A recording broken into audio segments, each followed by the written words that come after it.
Назарларыңызға қазақтың халық жазушысы Әзілхан Нұршайықовтың ұлт тәрбиесіне байланысты айтқан нақыл сөздерін ұсынамын. Қызға қатты күлудің қажеті жоқ, жігітке оның жымиғаны да жетіп жатыр. Ел сыйларлық бағаң болмаса, елге аға болдым деме. Ешқашан ешкімді жамандама. Ең жаман деген адамның да өз жақсылығы болады. Баласы арақ ішсе, шешесі у ішеді. Маскүнем жаман бала жақсы ананы ажалынан бұрын көрге кіргізеді. Балаңның жығылғаны да, жылағаны да өзіне сабақ. Адам бойындағы, әсіресе қыз бойындағы қасиет ана берген тәрбиеден ғой.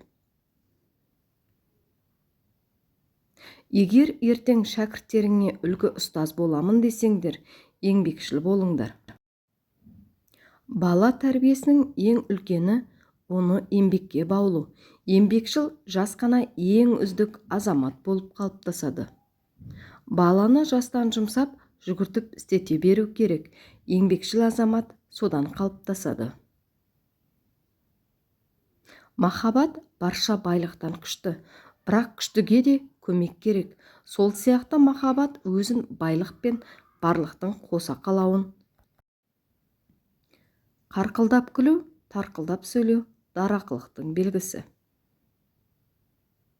Ешкіммен барқылдап ұрыспа, бағаңды жоясың. Қарқылдап күлу, тарқылдап сөйлеу дарақылықтың белгісі.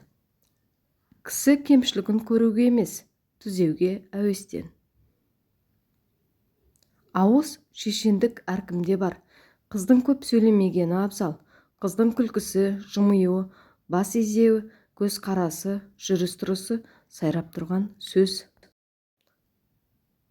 Ол мінез жас балаға, сұлу әйелге, ұлы адамдарға ғана жарасады. Бұдан басқаға бітсе, ол қырсық.